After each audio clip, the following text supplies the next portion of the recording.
है Indu broadcasting private limited और आप देख रहे हैं इंडियन न्यूज, हर पल, हर क्षण, हर सच। प्रधानमंत्री मोदी का तेलंगाना में विधानसभा चुनाव का ताबड़तोड़ प्रचार चल रहा है। इसी दौरान मेडक में एक सार्वजनिक रैली में पार्टी नेताओं ने प्रधानमंत्री मोदी का अभिनंदन किया।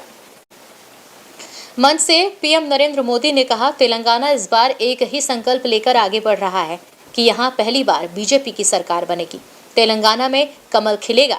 वहीं मोदी ने कहा, आज 26/11 को देश एक बड़े आतंकी हमले का शिकार हुआ था। इस हमले में हमने कई निर्दोष देशवासियों को खोया था।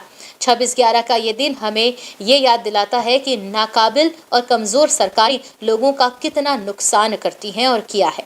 पीएम नरेंद्र मोदी ने सीएम केसीआर पर निशाना साधा। पीएम ने कहा, तेलंगाना के सीएम राज्य को अपनी संपत्ति मानते हैं। केसीआर को दूसरी सीट से चुनाव लड़ने की जरूरत क्यों पड़ी, उन्हें वहां क्यों जाना पड़ा। वहीं पीएम ने राहुल को लेकर भी कहा कि कांग्रेस के राहुल गांधी को भी अमेठी छोड़कर भागना पड़ा, केसीआर को भी अब भागना पड़ा है। इसका एक बड़ा कारण बीजेपी उम्मीदवार इटेला राजेंद्र हैं और दूसरा कारण किसानों और गरीबों का गुस्सा। केसीआर ने योजनाएं देने का वादा किया था, लेकिन उन्होंने केवल घोटाले दिए। उन्होंने आपके बच्चों के लिए काम करने के बजाय अपने बच्चों हो और अपने रिश्तेदारों के लिए काम किया। उन्होंने करोड़ों रुपए के घोटाले किए और अपनी संपत्ति बढ़ाई। तेलंगाना के किसानों ने उन्हें स्थायी रूप से उनके फार्म हाउस में भेजने का फैसला किया है।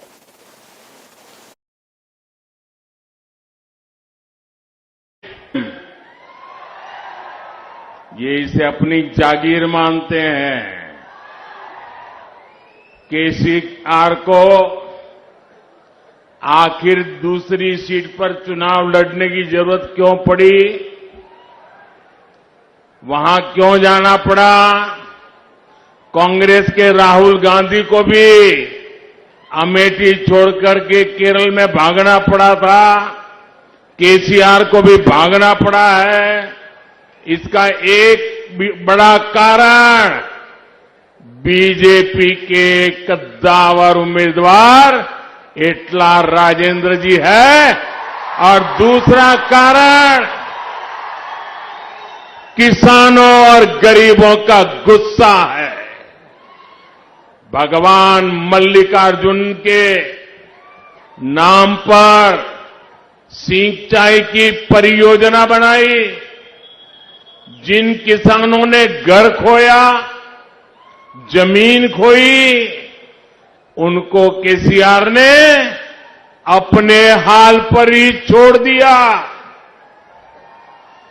ऐसा पाप करने वालों को न तो भगवान मल्लिकार्जुन माफ करेंगे और न ही यहां के मेरे गरीब किसान भाई बहन माफ करेंगे। 26/11 को देश बहुत बड़ा आतंकी हमले का शिकार हुआ था। इस हमले में हमने अनेकों निर्दोष देशवासियों को खो दिया। 26/11 का ये दिन हमें ये भी याद दिलाता है कि कमजोर और असमर्थ सरकारें देश को कितना नुकसान पहुंचा सकती हैं। आपने 2014 में कांग्रेस की कमजोर सरकार को हटाया, बीजेपी की मजबूत सरकार बनाई, जिसके कारण आज देश से आतंकवाद का सफाया हो रहा है, चुन चुन करके सफाया हो रहा है। न्यू वीडियोस की अपडेट पाने के लिए सब्सक्राइब करें इंडियन न्यूज को और बेल आइकन को दबाएं।